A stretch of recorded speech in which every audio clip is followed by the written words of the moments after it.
Good afternoon, everyone. Welcome to the 20th edition of Coffee with Ashish. So it's a very special episode for us because we have made 20 episodes in a matter of no time, and we're all aware of the kind of guests we have had on our show, ranging from different areas of travel, tourism, hospitality, and aviation industry, from GDS to airlines to large hospitality chains, and talking about hospitality and accommodation as a product. We've got people who manage large hotel properties. We've got consolidators, aggregators, B2B product companies. We also had affordable segment hotels like Oyo on our show. But one of the categories which is very interesting in this accommodation space is what's called alternative accommodation. And one of the pioneers in that happens to be Airbnb, and my personal go-to website for alternate accommodation, hands down. And I am a personal consumer and a strong believer of the company and the vision and the product.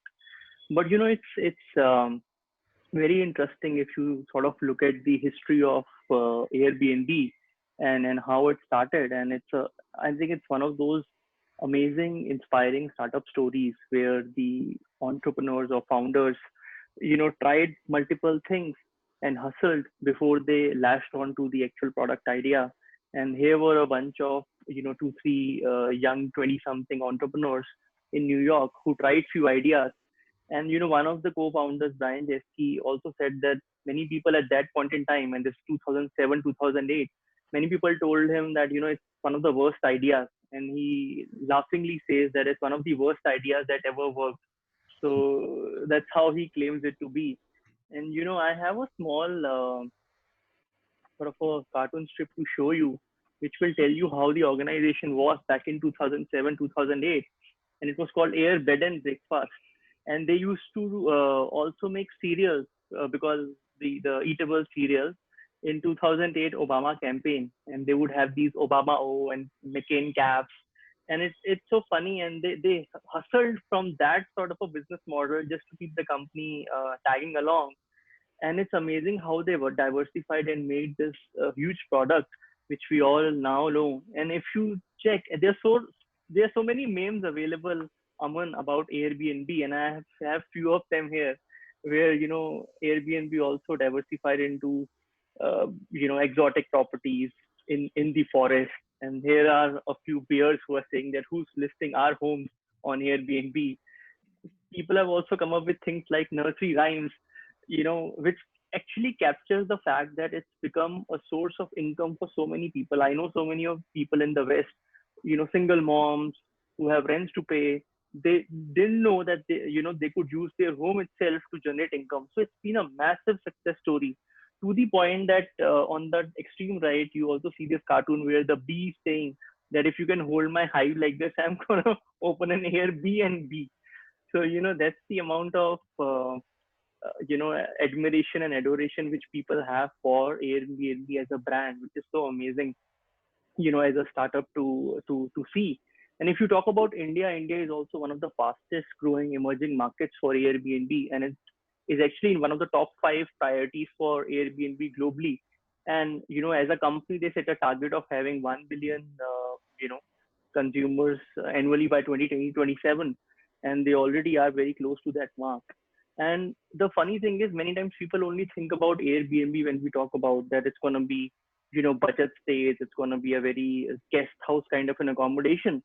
But if you actually see their portfolio, you would be amazed to see that, they've got stays under 1,000 to 25,000 rupees a night penthouses, and also a lakh rupees a night villas in Goa. And they have something called Airbnb Lux, which I think is probably going to be launched in India as well soon, which is all about luxury properties and farmhouses and large properties, which is going to be there. And if you even look at now in terms of post-COVID, staycation is going to be one of the most sought after forms of travel which we're going to consume, right? And that's where somebody like Airbnb is going to be so amazing. And it's not only consumer, even in corporate, globally more than 700,000 companies use Airbnb. In fact, 15% of all Airbnb stays are actually work related. right? And now, we are so lucky to have Amanpreet Bajaj, who's the country manager for India for Airbnb. And I was just reading about Aman. Aman has been very strong, uh, advocate of that. For millennials, it's gonna be the product of choice, and he has done amazing work in terms of creating trust and quality in accommodation stays in India in Airbnb. Because we know in India it's always a problem to build that trust for somebody to open up their house for somebody else, right? And the way he has also opened up hyper local activities and made Airbnb such an inclusive platform in our country.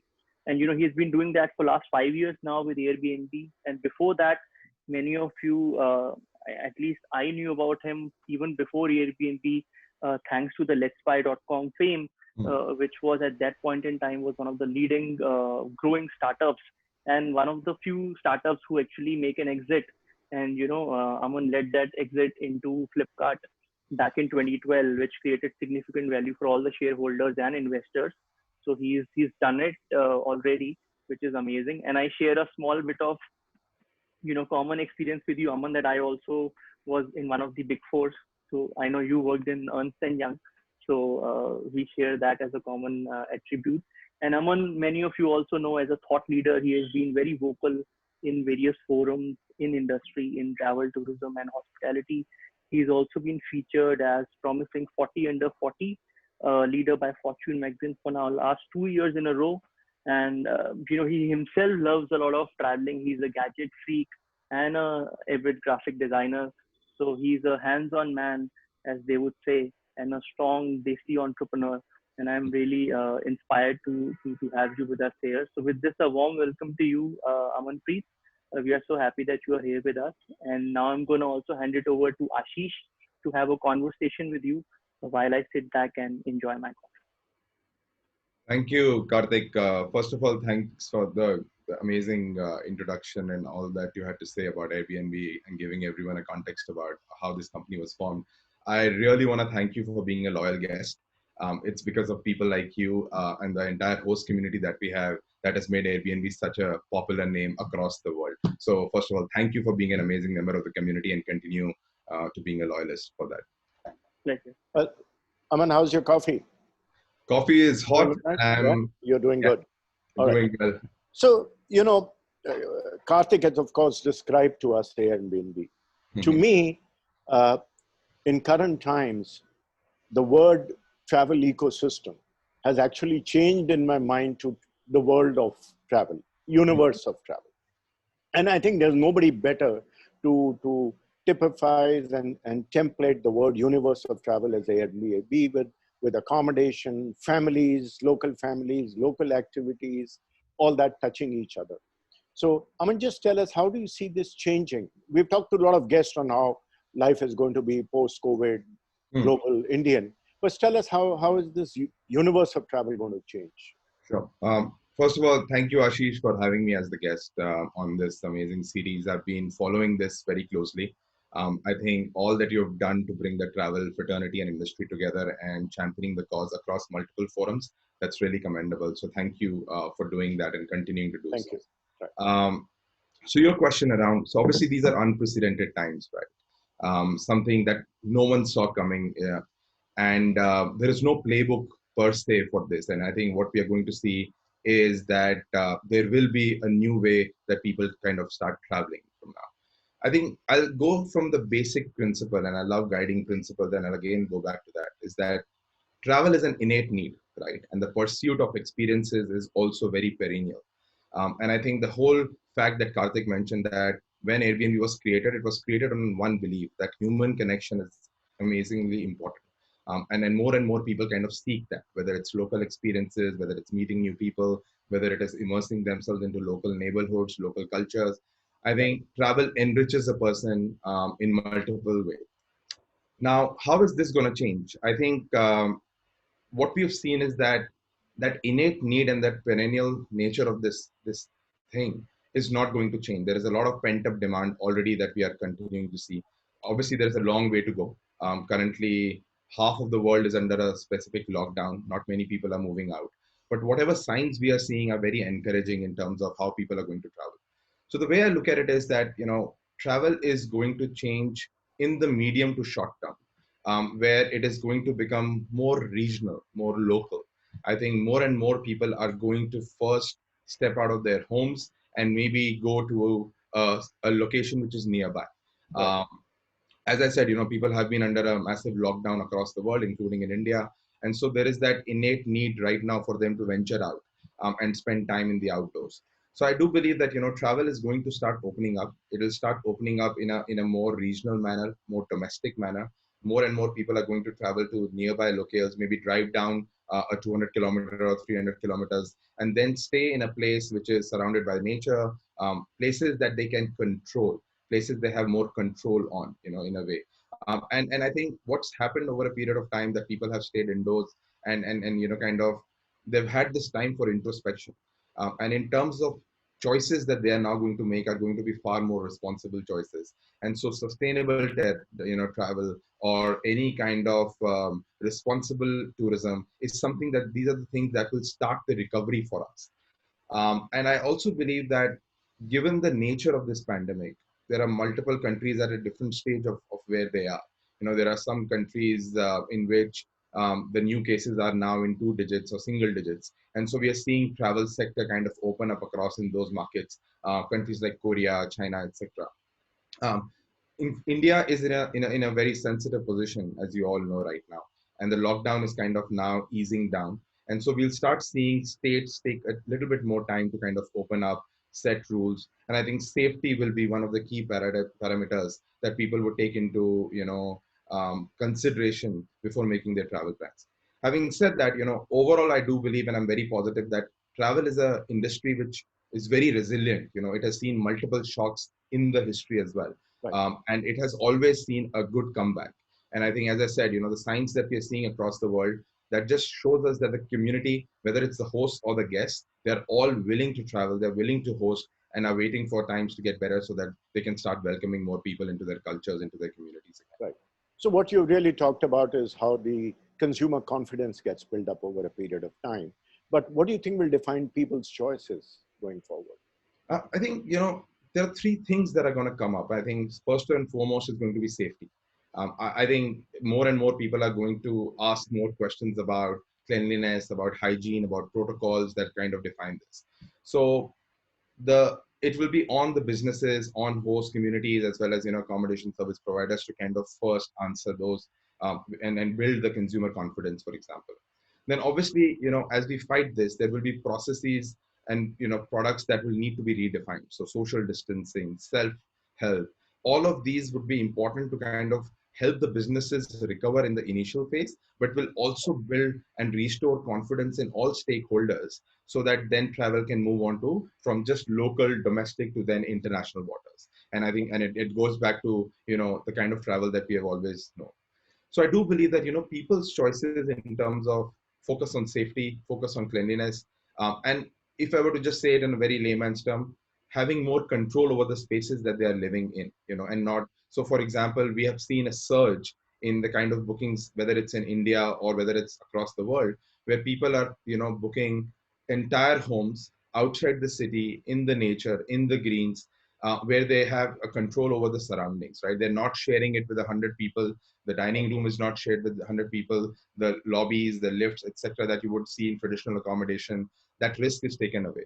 And so they are interacting more with our hosts, understanding what kind of practices the hosts are, putting in place in terms of making sure that the safety and the cleanliness and hygiene of those places are maintained, and then making that choice and then traveling and having a good time.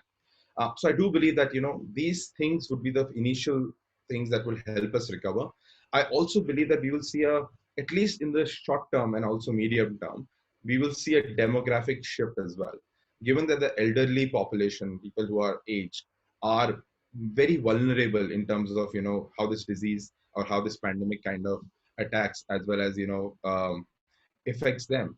We will see more millennials and the younger lot to kind of be the first ones to venture out, and they will lead the way. And I think when you look at the kind of choices that the Generation Z or the millennials like, it is going to be primarily very, very community focused, anything which kind of creates sustainable tourism. A lot of emphasis for them is on experiences. and they want to go out and not just stay there, they want to live there, live like a local. And so I do believe that, as I said, sustainable tourism, experience led tourism which is closer to home, will be the ones that kind of drives the recovery for the sector. Right. So what is Airbnb doing specifically for people's safety and hygiene? Yeah, so that's a very important question, and I talk about, even before this pandemic, trust, safety, hygiene is one of the key pillars on which the Airbnb community is kind of built. And so as a platform, as a community, we take this very, very seriously. What we have done specifically on the safety and cleanliness piece. So let me give you some context.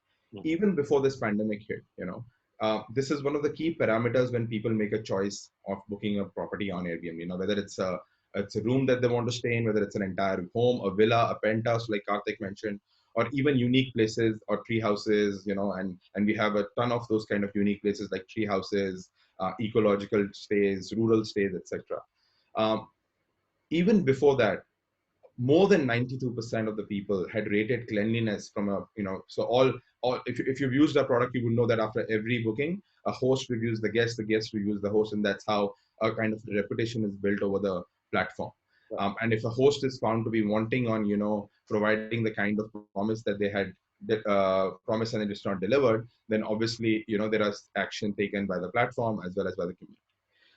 Cleanliness as a parameter or a factor had always been rated very high when it comes to Airbnb. So upwards of 92% of the people that have stayed on Airbnbs across the world have rated cleanliness with either a 4 or a 5 star. So our host community takes cleanliness, safety, hygiene very seriously, even before this pandemic struck.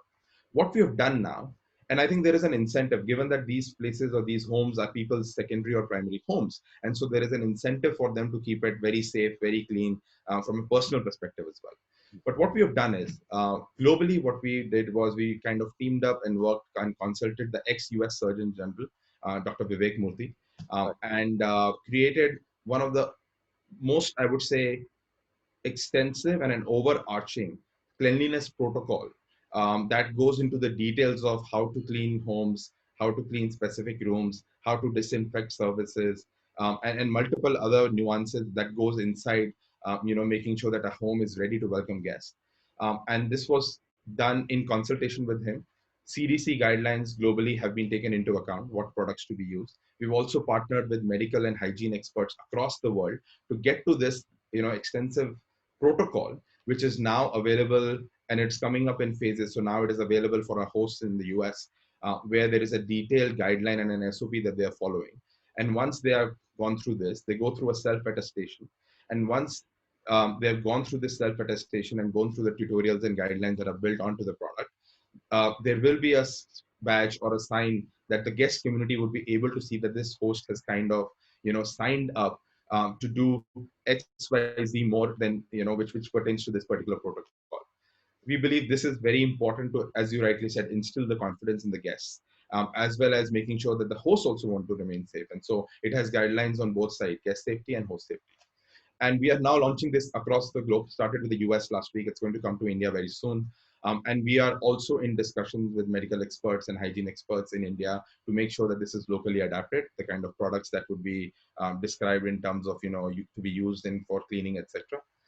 And I think apart from that, the Ministry of Tourism as well as the Ministry of Health has kind of, just launched some guidelines in terms of cleanliness and processes related to accommodation units in India, including B&Bs, homestays, and boutique hotels. And so we will make sure that our host community is sensitized to all of this. We have multiple avenues and forums, whether it's a responsible hosting platform on our site, wherein people can read all of these information, opt in for these protocols, and then make sure that they are ready to welcome guests. I'll give you an example. So there is, within that protocol, there are booking buffers built into it. For example, for some homes, or if people are following certain practices, we are advising them to block calendars by say X days or 2 days or 3 days, 72 hours in the case of US, wherein people would not be able to book, so that there is at least a 72-hour buffer between one booking and the other check-in. There are other guidelines for our hosts, which are basically again from CDC guidelines, which kind of relay and mention a minimum wait period before once a checkout happens, when the host can go in to start cleaning, or the cleaners can go in to start cleaning, the room. So we are taking into account all these nuances, consulting with medical experts across the world, and making sure that all of this is available for our host community. Because at the end of the day, for us, the host safety and the guest safety are paramount as people start to travel again. Right. Very interesting. I mean, the best part is that you seem to have had a head start over all this. Like you said, you started much earlier. Yeah. So I also understand there is a new online experience which Airbnb just recently launched. Was it pre-COVID or during COVID? I'm not too sure, but tell us more about that. So, if you look at as Karthik also mentioned, a lot of hosts across the world, have co-built their businesses as Airbnb grew. So they started by hosting their private rooms. Then they said, okay, hospitality is intrinsic to the culture. If you talk about India, hospitality comes naturally to a lot of Indians. And then so, and there is a lot of pride in showcasing our culture, our homes, and bringing people into our communities and sharing a meal with them and sharing everything that we call and we are very proud of across the country. So what had happened was that when this lockdown happened, uh, the innate need for human connection was perennial, right? People still wanted to connect even if they would not be able to get out of their Right. homes. And this idea initially of having experiences through a virtual medium, so online experiences, came from our hosts themselves, who were not able to now welcome guests, who were wanting to make sure they are able to share their passion with communities across the world. And so, if you remember, Airbnb started with accommodation to start with, where we have more than 7 million homes and unique places across almost 191 countries now. And we had launched what we called as experiences, which was again in-person experiences a couple of years ago. And these in-person experiences were where people would, even if they did not have a home to share, but they had a passion to share, and they wanted to bring communities in and still monetize this whole idea, because that is very important as well from a host perspective. They could sign up to become experience hosts. And so a lot of people started sharing their passions. For example, there were amazing experiences, or there are still amazing experiences in India, where people are learning to cook in a different way, where people are, so one of my favorite experiences was on the platform was about a camera collector in Gurgaon, who would take people through his entire range of cameras collected over multiple years in his home, and then take people through different kinds of photography skills, and kind of people would just book an experience for 2 hours and go through all of this. So this idea came from hosts themselves, that why be limited if they're, in today's time, if we can only meet by, say, a virtual meet. And so the online experiences piece came into account. And I think you've seen some amazing success. So what you can now go online and choose from any online experience, and there are multiple categories, like for example, wellness, food and drinks, activities, etc. And India, I'm very proud to say that within the APAC region is one of the fastest growing markets in terms of people wanting to take these experiences. I took an experience with my entire team a few days ago, where we attended a live concert in a small place in Netherlands. So the host was, brought in the guitar, brought in the instruments, and started creating an amazing vibe of songs, and the whole team kind of gelled together while sitting in their homes. And so we are one of the fastest growing countries in terms of people wanting to take these experiences. In fact, we are the third largest in India, growing much faster. Over the last month or month and a half since we launched online experiences globally, we've had more than 70,000 bookings already that have happened on the platform. So that tells you that there is amazing pickup in terms of guests wanting to experience newer things while still sitting in their homes. And it is an amazing way for the host to earn money, because they're able to still monetize their skills, their assets. And I think this is helping us make sure that we are, from a, if you look at it, when this pandemic struck, it was very important that we cater to the needs of all stakeholders. And the host community for us is as a very important stakeholder in the whole platform. And so many of our hosts are able to keep their mortgage. Many of our hosts are able to pay their bills because they are now amazing guest host, experience hosts online. Even in India, one of the experiences that is doing very well is on the outskirts of Delhi, where online experience host takes people through the nuances of Indian cooking. And she's getting guests from across the world who are very interested in understanding authentic Indian cooking, and are booking her classes. and this is priced at $20 or 1,500 rupees a class. So it also tells you that if you're able to create a good momentum and create traction around a product like this, it helps people economically as well. So it's been very well. There are amazing examples. You can meditate with a monk in Japan. You can, as we are having coffee right now, Ashish, I took an experience with a barista in Mexico. And you can just bring in your home coffee equipment. They'll tell you some amazing new tricks that you would have not existed, and adds a very local flavor to your coffee. So there is something that you can learn, as well as appreciate when you go onto online and take up these experiences. Aman, you're giving me a great idea. My next coffee is at Visa. I'm going to the Visa. But okay, yeah, coming back, I think in various panel discussions, we've always talked about how is the consumer demand going to be increased, generated. And here's a real example of how you can keep that demand live at all times, irrespective of being locked down. So what has been your biggest learning as a leader and leading your own team here in the APAC or India under your...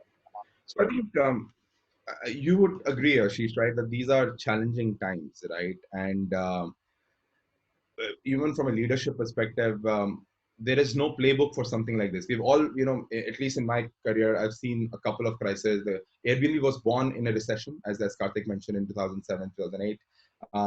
This was the great financial crisis that I'm talking about. But what we're going through is once in a lifetime, right? At least I hope that this is just once in our lifetime now. And there is no playbook per se. So I think it's important to go back to what you personally stand for, and then from an organization perspective also. So what I've kind of figured down is that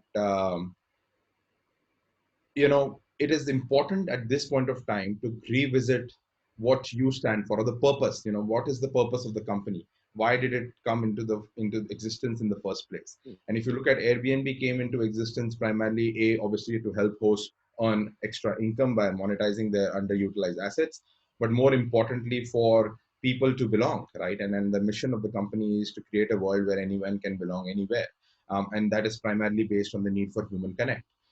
And if you want to create a world where anyone can belong anywhere, it was important that we don't forget that North Star. Because if we start focusing on the recent nuances or recent activities or the recent impact that is happening, we are more likely to get narrowed down in our thinking. So I think as a leader, it was very, very important for me to go ahead and re-emphasize the purpose for which we exist, and make sure that we are able to then bring in all stakeholders, and make sure that we do right by all of them, whether it is our guest community, whether it is our host community, whether it's our government partners, whether it is our employees. I think for us, the single most thing that was on top of it was safety, whether it was for our employees, whether it was for our community, the guest community, or the host community. And I think products like the online experience is a result of the fact that we wanted to do right, and by creating meaningful avenues for the host community to kind of continue to learn. Right. So that, I think, for me has kind of helped a lot, even from an employee's perspective. You would want to work for a company, and you would want to work on a purpose that resonates well with your personal purpose. And so bringing all of that together was very important for me as a leader as we kind of battled through this crisis. I've mentioned the importance of making sure that you're not only worried about one stakeholder, you have to take into cognizance all stakeholders there. Sure. And I think all our actions in the last 2.5 months at a personal level, at an organizational level, have been to make sure that the interests of each of those stakeholders are kept in mind. Right. And I think overall, I would say that it has been a journey, because, as I said, there is no playbook. If we had a playbook, it would have been far more easier for all of us. But what I've made sure is to prioritize my emotional resilience. And I think people look up to you as a leader, so it's important that you show up all the time. You are more transparent with each one of them. You are sharing more information, especially in today's world where you're not meeting in person. And also work on making sure that the organizational resilience is also there, right? And so, yes, some difficult decisions were to be taken. We had to reorganize, repivot our strategy, and have made sure that we continue to create a world, and a platform continues to adapt itself from that perspective, that is able to cater to the needs which are evolving. Right. So yes, it's a journey. I'm sure you have some tips as a seasoned leader for us as well. So would love to get those as well. But yes, these are some of the guiding principles that have helped us from a leadership perspective. Right. So more of that, but let's get to some India-specific questions. So do you see India rebounding back faster than elsewhere? Some confidence for our guests here and listeners. I think it depends. As I said, what I see happening in other countries, and given that travel is very global in nature, the innate need to travel is there for everyone. Um, I'm very confident that we will bounce back. In fact, some of the signs that we've just started seeing ever since the lockdown restrictions have now eased. So at least in markets or in geographies which are now, in the green zone, we are already seeing a surge in some kind of bookings. What I started talking about, that travel is becoming more local, more nearby. That is clearly seen in terms of interest that we are seeing on the platform. So even on our Airbnb India platform, we are seeing that the number of searches with dates is going up, which shows a clear intent of travel in the near term. And this is in the immediate, say, 4 to 6 weeks, versus also all the way to quarter 4, which is a big domestic season, as you would know. And so I'm confident that people have started wish listing homes. They've started creating wish lists on the platform. Markets like Goa, periphery markets to big metros, Pondicherry, Uti, etc., are definitely seeing a big jump in terms of searches, inquiries to our hosts. I was talking to our host community the other day, and suddenly there was, a kind of enthusiasm that I could see, because now they've started receiving far more queries and questions than answers, which is predominantly the behavior you would see before someone makes a booking. So those signs are very encouraging, but obviously we all have to be cautious about the timeline of this. Some states are obviously getting a lot affected by this, so they will take a little bit more time to open up borders, and we need to be very sensitive to that reality. Given that safety is going to be the most important factor here. But I also see some encouraging signs by governments in Goa and other regulators who want to create processes and protocols now that would help people come in, because you and I both know that travel and tourism is the lifeline of many states in India. The kind of employment it generates, the kind of economic value it creates, all of that is also very important. And so I do believe that keeping safety in mind, some of these factors would help us in making sure that the domestic borders open up. Till that time, staycations, till that time, nearby places, groups getting together. I think they're tired of staying in their confined spaces. Now they're booking up farmhouses on the outskirts and staying together as a family, still very, nested, because they know that all of them have been maintaining social distancing and taking precautions, but now they are venturing out into a new place and staying. So early signs, very promising signs, but we all know travel is an underdog here. But we will bounce back. We are the most resilient, sector that I've seen ever, and I have no reason to believe that guests in India would not kind of do this. We have seen amazing domestic recovery happen in cities in the US, in Europe now, as those borders have started opening up, in New Zealand, in South Korea, in Portugal. And so it goes back to the same thing. That pent up demand will come out. People need to be assured of what they are booking, and then that transparency in terms of processes, protocols, and making sure that the platform kind of enables that, is something that is going to be a focus for us. And I'm 100% sure that we will be out there visiting these local communities very soon. Right. So lastly, of course, I want to get back to what you want from the government of India policies and the states and working together with Airbnb. But just give me a sense of the total inventory of homestays, B&B kind of properties between Airbnb and the rest. What is the market share? How much? So, we are, as if you look at it, the kind of community that we've built in India, and it has grown very rapidly over the last few years. Today, we have more than 80,000 options available on the platform in more than 120 cities in India, and this has been growing pretty rapidly for us as well. And the kind of numbers that we've seen, despite the pandemic, our hosts are willing to open up their homes, and so we have not seen a mega churn in these properties. People are ready, waiting for the right time and the restriction these are for welcoming guests again. And these properties again are a blend of homes that are primary, people like you and me sharing homes, secondary homes, boutique properties in various cities, as well as boutique hotels that we started welcoming on the platform a couple of years ago. And what we've seen is wherever there is authentic hospitality to offer, they value Airbnb as a platform because it attracts that kind of a guest. And so I would not comment on what others have. What I know is that, what we have done over the last 5 years in India, or 4.5 years ever since the business got launched, is to create more choice for the Indian consumer. And because travel is now millennial, given that India has what, 410 million millennials, and about 240 million of them in urban areas, travel is increasingly going to be millennial-led in India, even in the future. And when you talk to millennials, they value experiences far more than, say, buying products, or following the traditional mode of doing things. And so as this demographic shift only strengthens, we believe that Airbnb as a platform would be the most preferred one for this particular demographic, Right. and that is primarily because of the offerings that we have. And we've said it, for us to win, no one has to lose. And what we're doing is that we're just creating a larger pie for everyone. And if that leads to people traveling more, or if that leads to newer people traveling, I strongly believe that it is good news for everyone in the industry and not just for Airbnb. And so very, very, I would say positive about the fact that experiences will be valued and that people would want to immerse themselves in local cultures, and no better platform than Airbnb for that. Lastly, so what would we want from government of India or state? I think we've had a very positive relationship, Ashish, with the government. And given that tourism is a state subject, over the last 5 years or so, we have signed multiple MOUs with various states in India. The recent one was with the state of Nagaland.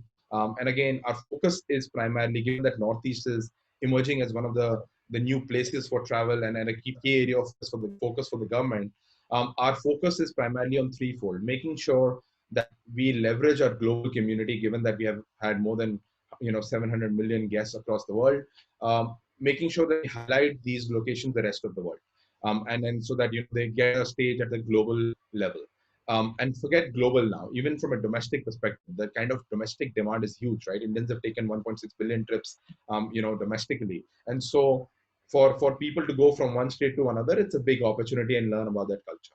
So we signed up a MOU with the government of Nagaland. We were partners in the Hornbill Festival, and the idea is to make sure that we showcase all festivals in that beautiful place. I visited Kohima. It was one of the best experiences I've had in recent past. Historically, we've had multiple MOUs with states of Maharashtra, Gujarat, Andhra Pradesh. We've had partnerships with the National Commission of Women, and the focus has primarily been to make sure that we can, enhance the community of hosts, bring the love for hospitality and their underutilized spaces together, and create micro entrepreneurial opportunities. And we can do this by bringing global best practices. We can do this by sensitizing the community with what needs to be done, and then training them. We've had amazing partnerships, a rural homestay level perspective with Seva, which is a self-help group of more than 2 million women in rural Gujarat. And they have been amazing hosts on the platform for the last 2 years, earning thousands of dollars every year, and welcoming guests from across the world. So I think from the government perspective, we will continue to strengthen our partnership. We will continue to share our global best practices. And I think what we see is that the government is also interested in making sure that India is on the global world map in terms of tourism. It attracts global tourists. Secondly, we are able to create micro entrepreneurial opportunities, keeping in hospitality, which is one of the key intrinsic plays at in India. And most importantly, I think the third piece is these hosts can proudly show a beautiful culture and welcome people across the world. So whether it's trainings, whether it is creating these micro entrepreneurial opportunities, we will make sure that we work with various state governments to create an atmosphere with easier regulations, with laws that kind of help foster growth of homestays as a key micro entrepreneurial opportunities.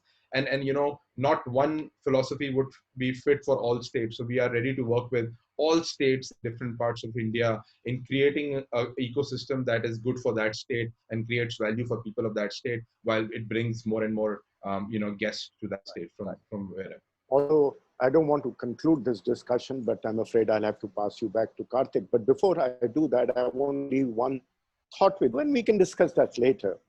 Caravan tourism is something which hasn't really grown in India because of facilities available. And so here's this guy who once told me, he says, all I'm looking from remote location is a small hotel property who let me park the caravan there, give me an electricity connection, and give my people some food to eat. So I think somewhere that resonates very well with some property owners who may have some nice properties, have got enough place in their gardens or whatever to let the caravan pass. So there are two families who actually, there's a family living inside and there's a family living outside. It's a wonderful idea, Ashish. I think Definitely great going to circuits take can be you on. created. Yeah. Yeah, for sure. So over to Karthik now. Thank you. Thank you, Ashish. Thanks, Aman. And I'm personally very, amazed to hear these experiences you have, and a bit, I'm also feeling a bit envious that I'm not able to experience those experiences you are having with the host. And I also wonder a way in which, people like us can also experience those amazing experiences. And I'm also sure that our audience likes the way you describe those stringent protocols, you have put in place. So that's really heartening to hear. And I've got two questions, and some of them are also partly driven by my selfish interest as a Airbnb user. You mentioned about these strong protocols being put in place, but you and I know that most of the hosts, I mean, minus the super hosts and all those, graded hosts on the platform, many of them are small time hosts, right? They're not institutional hosts in a way, right? And they, as you said, it's just their primary home which they are using, right? So the question number one is, how do you ensure that level of implementation at scale in those properties to give comfort to the user? So that's one. And second is, as you said, that most category of your customers are millennials, right? And I also consider myself as borderline millennial, if I may qualify. And this millennial community likes to, as you said, value experience more than the act of just staying, right? And they are willing to stay in the cheapest possible or the most affordable property. Some of them are even happy to stay in a pod, right? I was amazed to see how pod has become a massive phenomenon in many places, and they want to spend more on experiences. And parallelly, I'm also seeing, and I had the similar conversation with Oyo, Rohit Kapoor, that co-living is becoming a big uh, craze now, right? These youngsters, millennials, want to live in a space which is a crossover, an overlap of living space, community, plus a workspace for them. So the lines are blurring for them, right? They don't differentiate between work, community, and living. So with these trends coming in, how do you see, because you mentioned a very important point, that these are the times where you evaluate the purpose of your company and what you stand for and what's your position in the eyes of the customer. So in light of all these trends, where do you see the position of Airbnb in the near future? So, Karthik, you kind of touched upon multiple things. So I'll go one by one, right? So let me start with the last one first. Millennials, and obviously co-living is a trend that we are kind of seeing, right? But it is again going back to the same guiding principle that they value experiences more and they want to immerse in the local culture. And if you look at it, the experience per se is defined by three things, and it's not just the place that you stay. It's defined by the people you meet and the communities or the neighborhoods that you kind of venture out into, right? And so the host, the home, and the neighborhood, the hood kind of brings together the overall holistic experience that makes it even more valuable. And I think you must have heard we've been talking about this a lot, but the real magic is in the people, right? And Right. then so when the connection happens, it's when the real magic comes into play. In fact, if you look at what this pandemic has kind of led to, you and I have been working from homes for what, last 75 days or so. And so Yeah. this is something that could become a norm going forward, as companies in the Silicon Valley have also announced their plans to kind of embrace this change. Now, if you look at work from home, the home can be any home. It does not need to be your home. And so, it could be any part of the world. It could be any place. And I think what we'll see is the flexibility that the millennial generation has shown, that they were more likely to go in the summers into the hills, book an Airbnb for 4 months, and stay there while they immerse into the local culture, enjoy the local neighborhoods, but work from home as well there, right? And that home could be theirs for those 4 months. And so we definitely believe that the newer generation is going to start looking at these avenues more to kind of enrich themselves again. And this is a trend that we're already seeing. So more than 7 days or 10 days of bookings are now increasing Mhm. on the Airbnb platform, even in India. In fact, we launched a Yeah. product very well designed for this. It's called monthly stays, where if Yeah. you want to not get into a longer term lease by booking up a home, you can Hmm. still go and book by the month on the platform. And we saw a number of hosts across India kind of sign up for that as well. And we saw guests also booking it. As this happens, a lot of people are now moving away from urban cities as well, and going and wanting to stay in say, rural areas or semi-rural areas closer to their maybe, family, or just making sure that the cost of living for them comes down by staying in places like this. And because work from home can be from any home again, they are ready to, book homes in these places, and then, kind of experience a new way to work as well as live. So I think this is the trend that we'll continue to see. As a platform that has more than 80,000 options for people to choose from, we believe we are in a good position. And our hosts are also ready to create services, etc., that kind of cater that specific need, right? So that's one. Second, I'll go back from a cleanliness perspective. We talked about the protocols that we are putting into place, and as I said, even before these protocols were put in place, specifically on cleanliness, 92% of the guests that reviewed on the platform left a 4 or a 5 star review, which tells you that for the host, it is a very, very important thing, because if you are rated low on these parameters over a period of time, the reputation goes away, and then you could be listed down. You will stop getting the interest, and you may not even be the super host eligible for super host program, etc.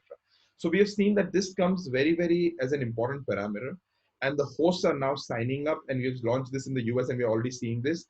And what we've done is, when we designed this guideline and protocol, we made sure that it is, as you rightly said, not only for the professional host, right? A large part of our community is people like you and me sharing homes, or putting our secondary homes on for rent. And so it is important that this is easily accessible, easily, this does not include any professional level of techniques involved, and we are creating tutorials, etc., other assets on the platform that would help them make sure that they are able to go forward onto this one. So I do believe that, and with the booking buffers and the wait periods, I'm sure that we will all be able to create a very, very safe,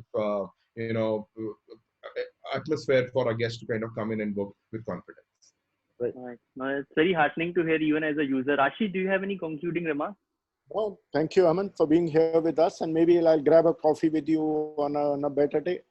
For sure. Look forward to that, Ashish. And thank you for having me. Pleasure. Thank you for Thanks so much, Amanpreet. Thanks, Ashish. Thanks, everyone, for joining with us. And we'll see you next week with our session with Ritika Modi of Uniglobe. Till then, stay safe, stay at home. Take care. We'll see you.